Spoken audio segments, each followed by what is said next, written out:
Ernest, and most of my friends knows me as Amos, and I've been in Switzerland now for about 25 years. Came in 1982, and like most people know, I came for greener pasture, and I met my wife here in Switzerland. We got married in 1994, so about 24 years ago, and have 4 kids. Been very much involved in things of the church and family activities most of the time. Politics, I just went in now about 4 or 5 years ago. In the past 19 years, I've been working in the financial branch. I've been actually, I started as an accountant. I was working like a junior accountant in Zurich for 5 years.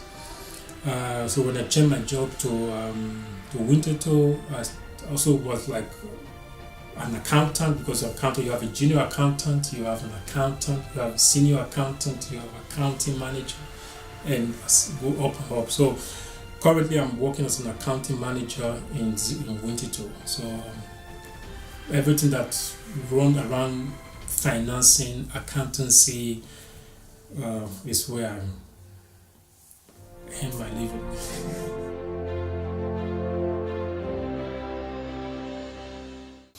Initially, I was not very much interested in politics, because like we always say, politics is dirty, So, but after a long time of living in Switzerland and seeing how the politics is done and how the politics affect the life of people and how politicians really take it serious, that I believe that most of the politicians, of course, you still have these lobbyists that try to make their own influence into political decisions, in high places. But on the contrary, most of the politicians are in politics with the heart to change the society, to contribute to the society, to change things that they feel that could be changed, that is not working properly, or to make the contribution to the society in the way that it can bring the society to the next stage of development. So looking at that kind of angle, I thought politics is not as dirty as we always tend to think of it. And that was what my interest started.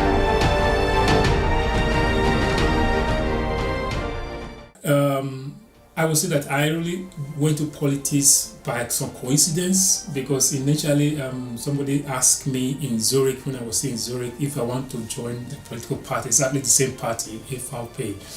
And I said, politics, see, carrying the kind of this stereotype of political information we have. And I said, no, I'm not interested in politics. And he said, with the way you talk, your ideas, you'll be very good in that party. I said, okay, I'll think about it. So I never really went into politics. But when I came to Winterthur again, so by the same kind of situation, I was asked again by another lady who is the president of FVP in Winterthur, if I would be interested to participate in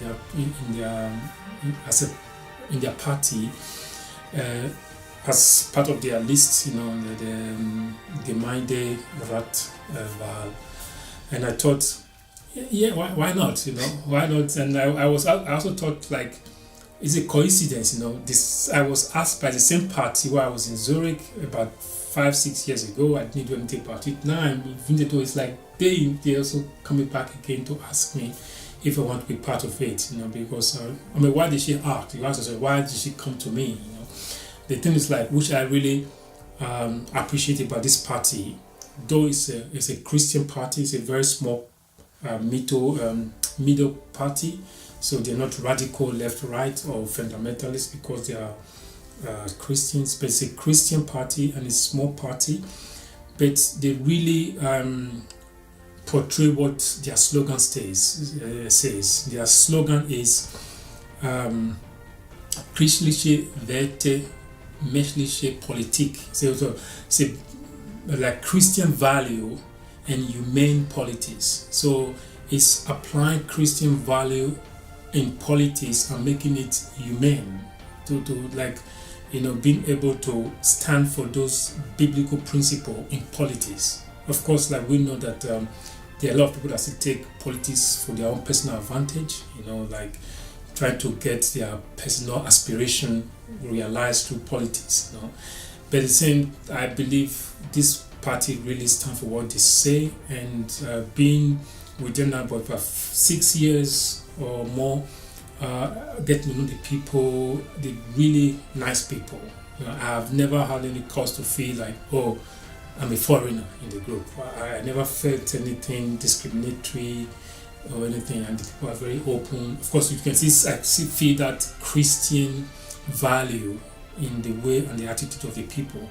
But generally, I think the party really stands for what they portray as the slogan.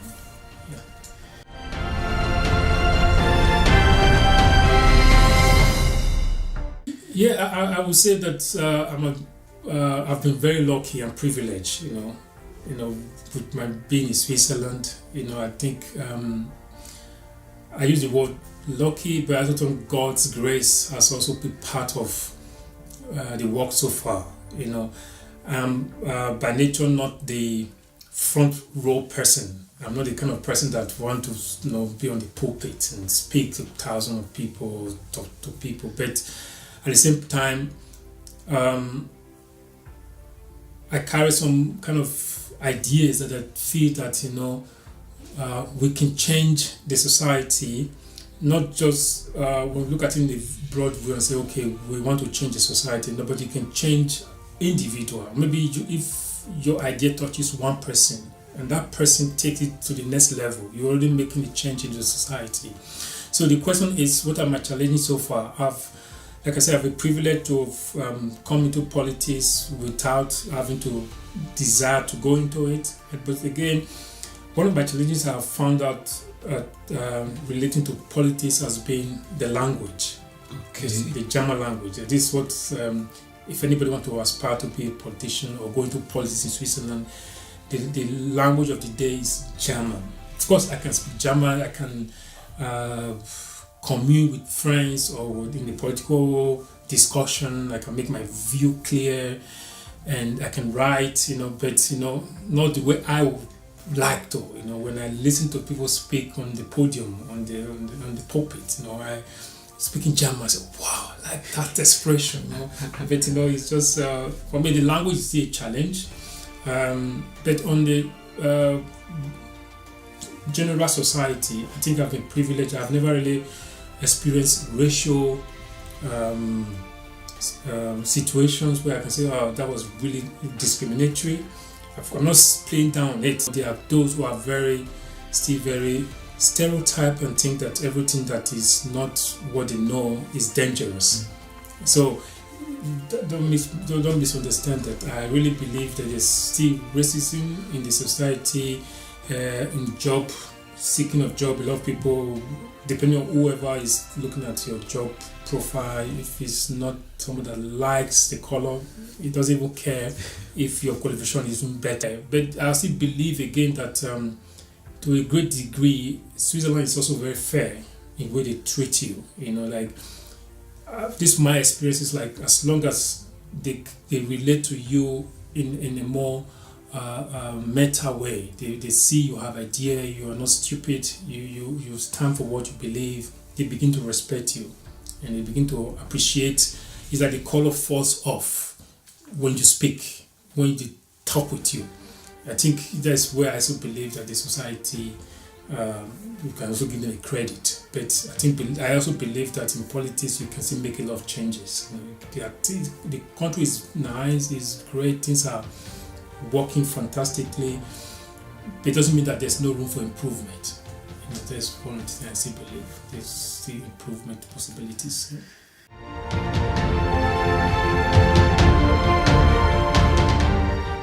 I live in Winterthur. I work in Winterthur. Like I said, I'm just 15 minutes away from work.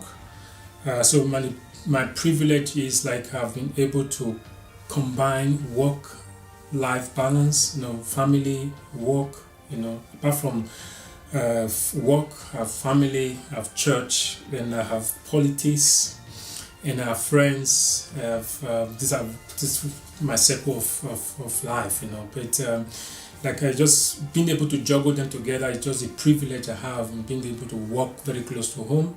I leave home 8:30 and 8:45 I'm already in the office. I leave work at 6:15. By 6:30 I'm home. So it takes a lot of pressure in terms of time based on the Sundays. My church is also in Winterthur. It's just about 5 minutes away from home and 3 minutes from my work. So within the circle of my family, my work, my church, I'm like within a radius of about 20 minutes. So this has been one of the reasons why I'm able to juggle them together.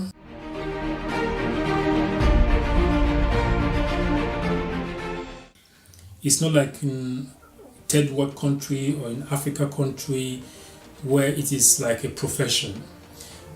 To advance to a level where politics become a profession is more like you are now in the Senate, the House of Representatives, maybe in the Legislative Council, or like the Bundesrat, the Presidential Council stuff. It becomes a full-time job. But anything lower than the Senate, even the senators, they are not 100% in politics. Basically, to be 100% in politics in Switzerland, you're already in the Executive Council, Administrative Council, and the Presidential Council. The local government parliament is like 2 or 3 meetings you have a month, where you have the commission, they call it commission, like the subgroup within the parliament. They meet to discuss different issues. You might be part of a commission that is responsible for education, or a commission that is part of social welfare. You are part of a commission, so it's broken down into smaller group within the parliament, and so you meet within your group to discuss issues. Most of the time you spend is within your party, so you now combine the time in your party, the time as a politician in the parliament. It becomes more.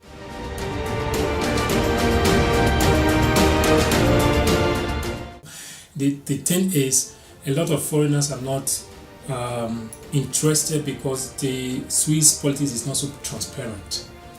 It's very secluded, and so people don't get a lot of information. You receive your envelopes of the voting papers with a lot of information in it. You don't even have time to read through all the different positions of the different parties, the yes and the no's and why, and again the political language is also very complicated. If you read those political papers, it's almost like a legal paper, so it's quite complicated. That's one of the reasons why I also want to one of my reason for being in politics, or what I want to contribute is to simplify the politics, to make it interesting for the younger generation, to make it interesting and simple for the young people, for the Swiss people, those I call them they call it in German the Ausländer mit Immigration Hintergrund. The people with migration background, as well the foreigners, they use it for Ausländer, but to make it also understandable and simple to follow and to read those arguments in the paper. So one of the reasons why people are not really participating is complicated. The language is complicated. The system is not so transparent. And but again, if you begin to show interest, you begin to realize that it's not as complicated as it is. It's just like from the outside, it looks complicated. When you start to get into it, you begin to say, aha, this is how it works. This is how it works. But I still believe if I get the chance to advance in politics, I really want to bring that up, that we simplify the whole process, the language, the documentation, the explanation, to make it more accessible, more transparent, more easy to understand, and more easy to access by younger generation. Because if the younger generation are not involved, then you cannot pass the baton. If you look at the politics today in Europe, there's a movement of the younger generation. You see now in France, Macron is just under 40. The Austrian president, the current is like 37. You have they're from Netherlands. It's also, so you have a lot of young people coming to politics, but in Switzerland, I say most of them are grey men. Because the younger generation, they are not showing interest. Of course, you have some younger generation in the parliament in Bern showing interest and things, but on a general note, it's still being governed by the older generation, and that you see a lot also in African politics. It's all dominated by older generation. So we need to also transcend into giving the baton to newer, younger generation. And again, one other thing why people are not also interested is the language. And I really recommend that, that our African people, not just African, foreigners, to take interest in the language. It's difficult. German is not as easy as English, but that's the only way you can contribute to the society you are. If you just live in the society just to get your job, get your pay, travel, enjoy whatever is there, it will just you have. I believe that everyone has a potential that they can contribute. That's one of the reasons why I feel if I go into politics, to also let people know that it is possible.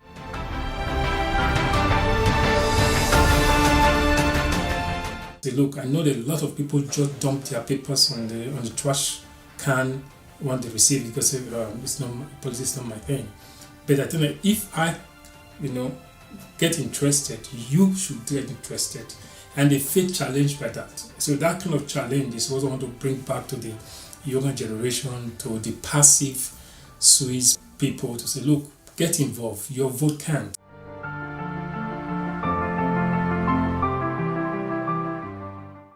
The fact that everything is functioning in Switzerland, the water is there, the electricity is there, the security is there, your school system is running, hospitals are there, doesn't mean that it will always be there. Look at what happened in Syria. They've destroyed over 100, 200 years of improvement within 10 years. You know that this 750 years peace in Switzerland can be destroyed in just 5 years. In just 5 years, everything can be turned around. So you must work to make sure that you sustain what has been built. Long term, how do you sustain that your children that are not 5-year-old, 10-year-old can become 50-year-old and still say the same thing like you are saying to that this country is good? If you don't put the effort now to make sure that we keep the system going, your kids cannot say the same thing like you are saying now. So that way, kind of juggle their memory and juggle. So I feel that my going to politics is also like bringing politics back to the Swiss people.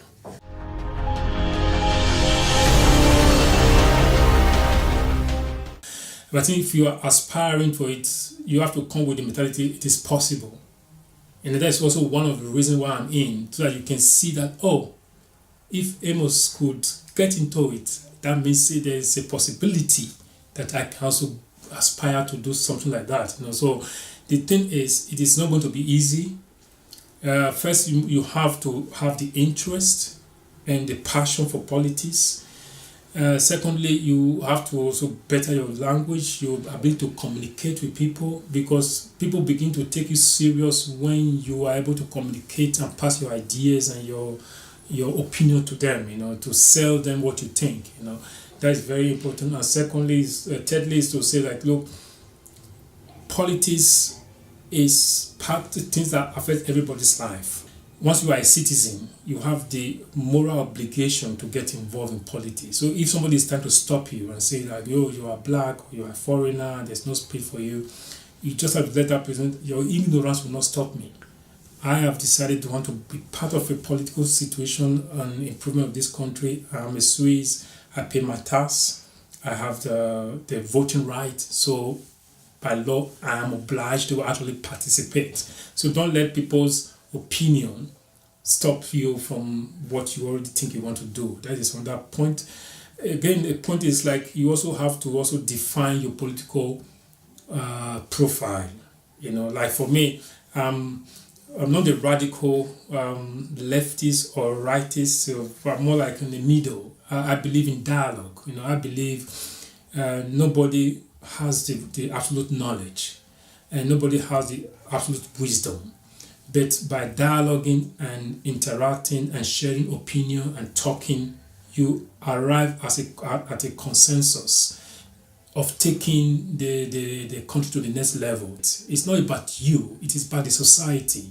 So if your profile is to contribute to the society, to make the society one step better than what it is, so you cannot let somebody put you down. You cannot let somebody put you back. And then you just have your profile and say, look, this is what I believe in, and I believe that the society is perfect, is good, but there's room for improvement. There are things you can change. There are people you can talk with, and people say, yeah, of course, you are right. People will probably write you some bad email. People will insult you and say, oh, your blackface is not needed here. I want to go back to Africa and run your politics. People will say so many things, but for me, I consider all those things as pure ignorance, because I've seen a lot of Africans that really have potentials, that have the knowledge, they have the education, but because of not being able to integrate into the society, they begin to settle for less than what they actually have the potentials.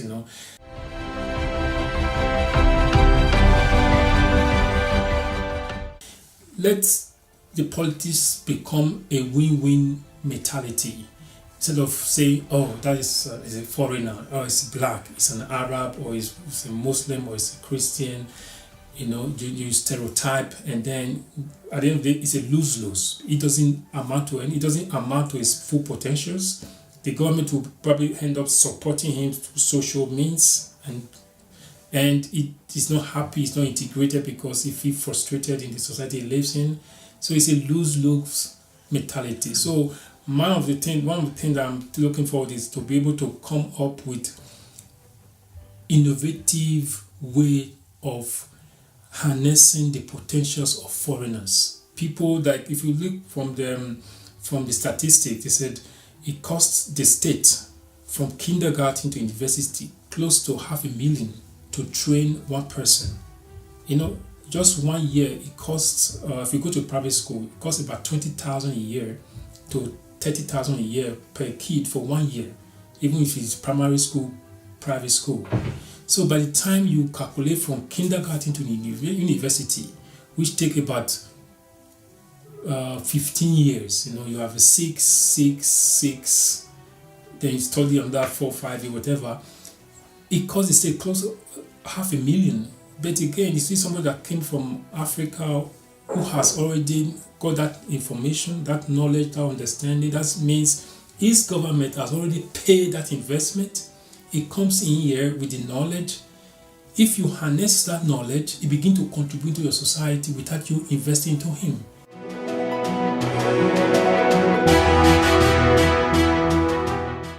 For those who have the voting right, first of all, you understand that people they fought to have a voting right. When we look at what happened in America, how they fought to have a voting right. So we, at least I say we foreigners, we are in the country, we have been able to be privileged to have a voting right. So don't throw it away, just ask your neighbor, ask somebody, how does it function? Because it is also it is illegal for me to teach somebody how to vote. It is not accepted. Yep.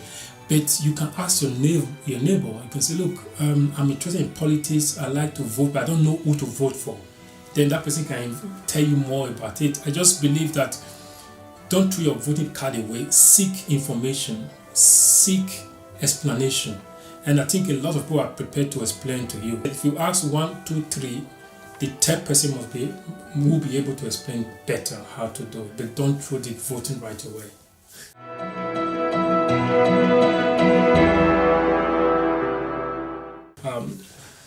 Another area that I also feel in my heart that I would like to also pursue if I have more opportunity of moving forward in politics is to let the politicians and those who are in the decision-making process understand that one of the things that have made Switzerland very competitive in terms of world economies and technology and advancement, standard of living that is very high, and everything that will benefit and enjoy Switzerland is because of the investment in education. And I've seen over the couple of years now, like there's been a trend that the government, they are trying to save. They save in, cut them the budget, in every area, and there's been a lot of slash in the budget for education. And I really believe that any country that want to advance, especially with the technological age we have now, you cannot compromise education. Of course, a lot of money goes into education. It's free education from kindergarten to secondary school. In university, you have very low fee you pay. So the government understands the importance of education and sponsoring education. But for me, it's like, you don't touch education. You don't cut the cost in education, and then just let people know that you can restructure things, but we must always have this focus that the future competitiveness of this country depends on how the educational system is improved or advanced or built on. And one of the area that's also touchy to my heart is also, I talk to people also when we have our political meetings, like the culture of respect, the culture of family. We live in a society that is fast changing because of technological improvement. Of course, these things are good, but while we are improving in technology and advancement in every area, we must not forget the culture of family, that the family is still the nucleus of a society. If it's bad in the family, to affect the society. Every improvement that is done to strengthen the foundation of society should be done in the families. That means there should be a politic that see family as priority in improving this cultural standard of the society. So a lot of times people just look at the issue, like the radio fee and this and that, but they forget that the family is still a structure. How do we increase or build that? It's like invest in structures that promote the family as an entity. Of course, there are different innovative way of doing it that some have already been done, but can be built upon, can be taken to the next level and say, look, we can never forget family importance while we are pursuing advancement and technological improvement.